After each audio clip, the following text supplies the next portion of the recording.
আসসালামু আলাইকুম রহমতুল্লাহি ওয়া বারাকাতুহু। ওয়াল ইকসারু মিনান নওয়াফিল, এবং শুধু ফরজ আদায় করাকে যথেষ্ট মনে না করা, বেশি বেশি সুন্নত নফলও আদায় করা। কারণ কিয়ামতের ময়দানে যখন ফরজের ঘাটতি হবে তখন আল্লাহ পাক বলেন, উনজুরু হাল লি আবদি মিন তাতাব্বু, আমার বান্দার আমলের দিকে একটু ভালো করে দেখো কোন জায়গায় নফল নামাজ আছে কিনা। সুবহানাল্লাহ। ওই নফল নামাজ দিয়েও আল্লাহ পাক চান যে বান্দা কেমনে পার হয়ে। আমরা যখন খাতা দেখি পরীক্ষা, আমাদের একটা জোর প্রচেষ্টা থাকে কেমনে ছাত্র এটাকে পাস করাই, পার করে দেব, এটাকে আর জোর করে রাখবো না। কিছু স্টুডেন্ট আছে স্কলারশিপ নিয়ে বিদেশে যায়, তো বিদেশে গিয়ে নাকি যে পরীক্ষার 3 বছরের স্কলারশিপ, তো তার ইচ্ছা হলো 6 বছর থাকবো।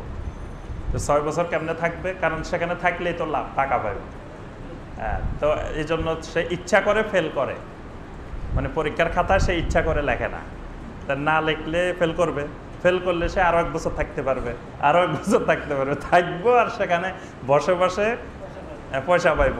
হ্যাঁ, এই কাজ করে বাংলাদেশি অনেক স্টুডেন্ট।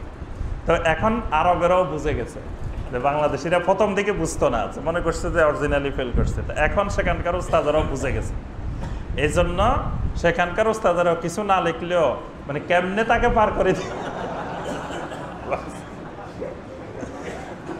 একজন কিছুই না লিখে 40-এ পাস, 40 আনসারে করে নাই, কয় এবার দেখি কেমনে পাস করায়। যদি আমি 40-এর আনসার করি, তারপরে না ভুল হইলেও 40 দিয়ে দিল, আমি 40-এর আনসারে করলাম না, আনসারে করছি 10, তো 10-এর মধ্যে 40 কেমনে দিবে। তা এক স্টুডেন্ট বলে যে দেখি এবার কেমনে পাস করায়। তা আমরা যখন খাতা দেখি, যে কোনো একজন শিক্ষক খাতা দেখার সময় তার মানসিকতা থাকেন যেভাবে হোক তাকে পার করে দিবেন, পাস করাই দিবেন। তো পাস করার মতো কিছু সরঞ্জাম তার খাতায় থাকতে হবে, তো কিছু নাই, তখন তাকে তো পার করাই দেওয়ার কোনো সিস্টেম নাই। তখন খুব খারাপ লাগে যে খাতাটা দেখলাম, হায়রে স্টুডেন্টটা ফেল করে গেল, পাস করলো না, আরেকটা বছর তার লস হবে। তো আল্লাহ সুবহানাহু ওয়া তাআলা কিয়ামতের ময়দানে আল্লাহর বান্দাদেরকে কেমনে আল্লাহ পাক পার করে জান্নাতে ঢুকাই দিবেন, আল্লাহর চেষ্টা থাকবে এটা। সুবহানাল্লাহ। কিন্তু দেখা গেল ফরজ নাই, আল্লাহ কবেন যে নফল দেখো, নফলকে ফরজ দিয়ে কাটতে পারবে, এখন তার নফলও নাই, তো কি দিয়ে দিবেন আল্লাহ পাক। তো এই জন্য ওয়াল ইকসার মিনান নওয়াফিল, বেশি বেশি করে সুন্নত নফল আদায় করা।